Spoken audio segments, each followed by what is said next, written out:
ಶ್ರೀ ಗುರುಭ್ಯೋ ನಮಃ. ಮಾಯಕಾರ ಪ್ರಭುವೇ ನಮಃ.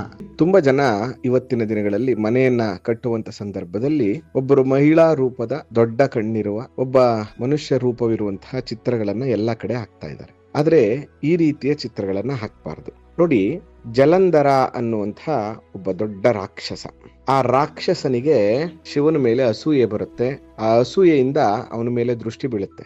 ಆಗ ಒಬ್ಬ ದೈತ್ಯನನ್ನ ಕರೆದು ಶಿವನ ಬಳಿ ಹೋಗಿ ಹೇಳು, ಪಾರ್ವತಿಯನ್ನ ನನಗೊಪ್ಪಿಸ್ಬೇಕು ಅಂತೇಳಿ ಕಳಿಸ್ತಾನೆ. ಆ ಸಂದರ್ಭದಲ್ಲಿ ಶಿವನಿಗೆ ಕೋಪವನ್ನ ತಡೆದುಕೊಳ್ಳಲಾಗದೆ ಅವನ ಮೂರನೇ ಕಣ್ಣಿನಿಂದ ಒಬ್ಬ ದೈತ್ಯನ ಜನನವಾಗ್ತದೆ. ಆ ದೈತ್ಯ ಆ ದೂತನನ್ನ ನುಂಗ್ಲಿಕ್ಕೆ ಹೋಗ್ತಾನೆ. ಆ ಸಂದರ್ಭದಲ್ಲಿ ಆ ದೂತ ಕ್ಷಮಾಪಣೆಯನ್ನ ಕೇಳಿ ಶರಣಾಗತಿಯನ್ನ ಕೇಳಿದಾಗ ಅವನನ್ನ ಬಿಟ್ಬಿಡು ಅಂತ ಹೇಳಿ ಶಿವ ಹೇಳುವಂತ ಸಂದರ್ಭದಲ್ಲಿ ಹಸುವನ್ನ ತಡೆಯಲಾರದಂತಹ ಆ ದೈತ್ಯ ತನ್ನ ದೇಹವನ್ನೇ ತಿನ್ಲಿಕ್ಕೆ ಪ್ರಾರಂಭ ಮಾಡ್ತಾನೆ. ಕೊನೆಯಲ್ಲಿ ಅವನ ಮುಖ ಮಾತ್ರ ಉಳಿಯುತ್ತೆ. ಇದನ್ನೇ ಕೀರ್ತಿ ಮುಖ ಅನ್ನುವಂಥ ರೀತಿಯಲ್ಲಿ ನಾವು ಕರಿತೀವಿ.